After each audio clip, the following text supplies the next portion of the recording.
La dernière propriété basique des amines qu'on va voir, c'est la réaction avec les acides. Nous allons faire l'expérience de la réaction d'une amine avec l'acide chlorhydrique. Pour cela, nous disposons dans ces deux tubes A et C. Le tube A et C noté B, une amine, l'éthanamine. Le tube A et C noté H, de l'acide chlorhydrique. Nous allons mesurer les températures de ces deux solutions. Pour cela, nous disposons de ce thermomètre. Plongeons le thermomètre dans la solution d'éthylamine. Nous pouvons repérer le niveau de la colonne rouge que voici. Plongeons le thermomètre dans la solution d'acide, bien sûr après l'avoir rincé.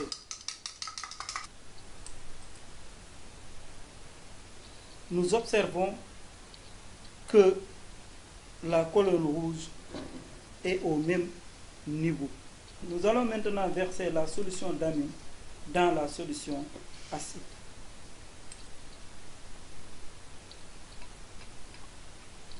Et plongeons le thermomètre.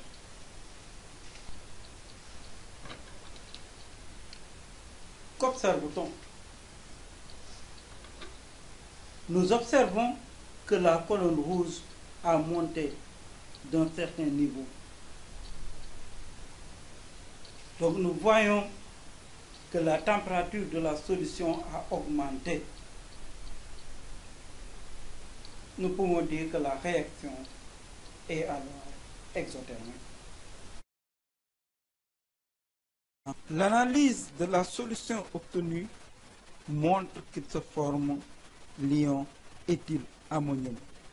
On peut expliquer la provenance de cet ion par le double livre de l'atome d'azote qui a capté un proton de l'ion hydronium, ce qui conduit à l'équation de la réaction suivante. L'éthanamine réagit avec l'ion hydronium de l'acide chlorhydrique en captant un proton pour donner l'ion éthylammonium et de l'eau. Nous pouvons généraliser en disant qu'une amine de formule générale CnH2n plus 3n réagit avec un acide caractérisé par l'ion hydronium en captant un proton H+, et en donnant un ion alkylammonium et de l'eau. Il faudra signaler que la réaction est rapide et totale. C'est pourquoi on peut l'utiliser comme réaction de dosage. D'ailleurs, dans la suite, on te proposera un exercice d'application utilisant cette réaction. Tu essaieras de le résoudre. Exercice d'application. Pour déterminer la formule brute d'une amine aliphatique saturée, on dissout 0,59 g de cette amine dans un peu d'eau et 3 gouttes de BDT. Puis on ajoute une solution de chlorure d'hydrogène de concentration 0,5 mol par litre. L'équivalence est obtenue pour 20 cm3 de la solution acide. On te demande en premièrement d'écrire l'équation bilan de la réaction qui se produit entre l'amine et l'acide.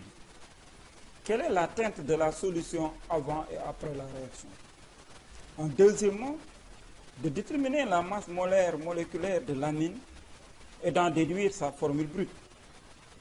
Troisièmement, donner les différentes formules semi-développées, nom et classe des amines correspondantes. Tu essaieras de résoudre cet exercice avant de suivre le corrigé dans la vidéo suivante.